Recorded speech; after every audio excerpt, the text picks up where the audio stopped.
બનાસકાંઠા જિલ્લો એ પશુપાલન અને ખેતી આધારિત જિલ્લો છે। અનેક લોકો પશુપાલન કરીને પોતાનું ગુજરાન ચલાવી રહ્યા છે અને પશુઓને પોતાના બાળકની જેમ ઉછેરી રહ્યા છે। ત્યારે બનાસકાંઠાના વડગામ તાલુકાના ધોતા ગામમાં એક પશુપાલકે પોતાના ખેતરમાં એક મુરા નસલના નાગરાજ નામના નાના પાડાનો ઉછેર શરૂ કર્યો હતો।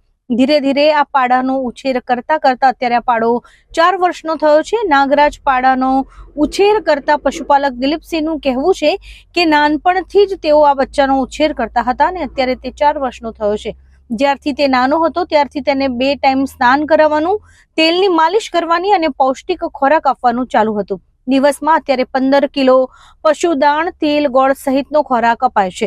તેને 2 ટાઈમ ચોખ્ખા પાણીથી નવડાવવામાં આવે છે, તેલની માલિશ કરવામાં આવે છે અને તેનું વજન અત્યારે 1000 કિલો જેટલું છે। કોઈ પણ લગ્ન પ્રસંગમાં જવું હોય કે અન્ય જગ્યાએ તો તેઓ સાંજના સમયસર પાછા આવી જાય છે। થોડા સમય પહેલા મોબાઈલ અને ટીવીમાં રાજસ્થાનમાં ભરાતા પુષ્કરના પશુ મેળા વિશે જાણ્યું હતું। ત્યારે સમગ્ર ભારતમાં પશુઓનો પુષ્કરમાં મેળો યોજાય છે, ત્યારે તેઓ આ પાડાને લઈને મેળામાં ગયા હતા, જ્યાં દેશભરમાં 15 થી 16 જેટલા પાડા આવ્યા હતા। જે પાડાની કેટેગરીમાં આમુરા નસલના નાગરાજ પાડાએ સમગ્ર ભારતમાં બીજો નંબર પ્રાપ્ત કર્યો હતો અને તેની 1 કરોડ 25 લાખ જેટલી બોલી બોલાઈ હતી।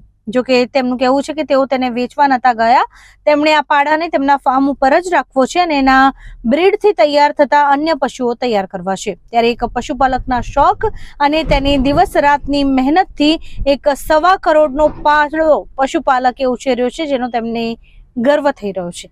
અમે આ બચ્ચું આપણા ઘરે જ ઉછેરેલું છે નાનપણથી જ। પછી અત્યારે 4 વર્ષનું થઈ ગયું છે। હાલ એનું વજન છે 1000 કિલો। નોમ એનું રાખેલું છે નાગરાજ। અને હમણાં રાજસ્થાન પુષ્કર મેળો ભરાય છે, આખા ભારતમાં ફર્સ્ટ નંબરનો મેળો ભરાય છે। એમાં આ પાડાનો બીજો નંબર આવ્યો છે અને ગુજરાતમાં ફર્સ્ટ નંબર આવ્યો। અત્યારે હાલ એને એક નાના બાળકનો ઉછેર કરો ને એવો અત્યારે ઉછેર કરીએ એ રીતના એની સંભાળ કરી રહ્યા છીએ અમે। અત્યારે હાલ દિવસનું ખોરાકમાં ગણીએ ને તો દિવસનું ઓછામાં ઓછો દોણો 15 કિલો થાય છે દિવસનો, અને 500 ગ્રામ તેલ અને મિનરલ મિક્સર પાવડર આપવામાં આવે છે। રાજસ્થાનના પુષ્કરમાં પશુ મેળો ભરાય છે ને એ પશુ મેળામાં ધોતા ગામના પશુપાલક પોતાનો પાડો લઈને ગયા હતા, જ્યાં પાડાની 1 કરોડ 25 લાખની બોલી બોલાઈ હતી અને પાડાએ સમગ્ર ભારતમાં બીજો નંબર પ્રાપ્ત કર્યો હતો। તેને લઈને આ પાડો જોવા માટે અત્યારે પણ અનેક લોકો આવી રહ્યા છે, અનેક પશુપાલકો પણ પાડો જોવા આવી રહ્યા છે।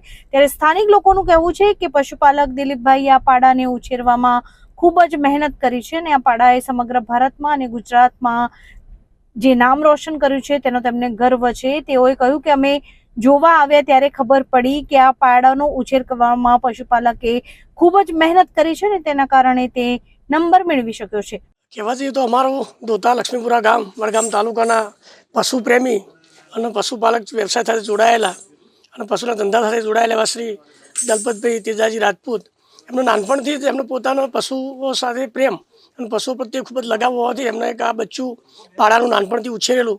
4 વર્ષની સખત મહેનત બાદ અત્યારે 4 વર્ષનો તમે પુખ્ત વયનો પાડો તમે જોઈ શકો છો, એ ફલીફ્રૂટ જોવા મળે છે આપણી આગળ। આ ભાઈને પુષ્કરની અંદર આખા ભારતમાંથી પશુ મેળો ભરાતો હોય ત્યાં આગળ ભાઈ લઈને ગયા હતા। ત્યાં આગળ ભારતની અંદર આખા બધા પશુઓ આવેલા, એમાંથી એના આખા ભારતની દ્રષ્ટિએ જોઈએ ભારતમાં તો બીજો નંબર પ્રાપ્ત કરેલો, ગુજરાતના લેવલે પ્રથમ નંબર પ્રાપ્ત કરેલો છે।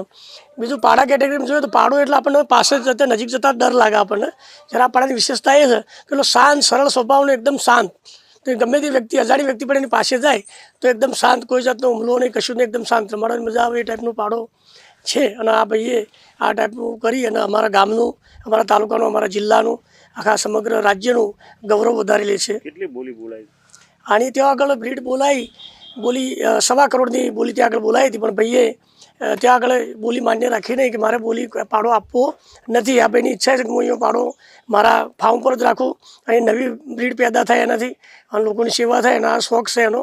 બચ્ચાને જેમ ઉછેર કરો એટલે ભાઈને વેચવાની કોઈ ગણતરી નથી। જો કે મહત્વની વાત એ છે કે આ પાડો એકદમ શાંત સ્વભાવનો છે. ઘણીવાર જાનવરોથી લોકોને ડર લાગતો હોય છે, પરંતુ આ પાડાને જોઈને કોઈ જ ગભરાતું નથી. તેની નજીક જઈને લોકો સેલ્ફી લે છે, ફોટા પાડે છે, પરંતુ આ શાંત સ્વભાવનો પાડો કોઈને પણ નુકસાન પહોંચાડતો નથી, જેના કારણે લોકોને તેની પાસે જઈ સેલ્ફી લેવી, ફોટા પડાવવા ગમે છે અને લોકો તેને જોઈને પણ આનંદ અનુભવી રહ્યા છે.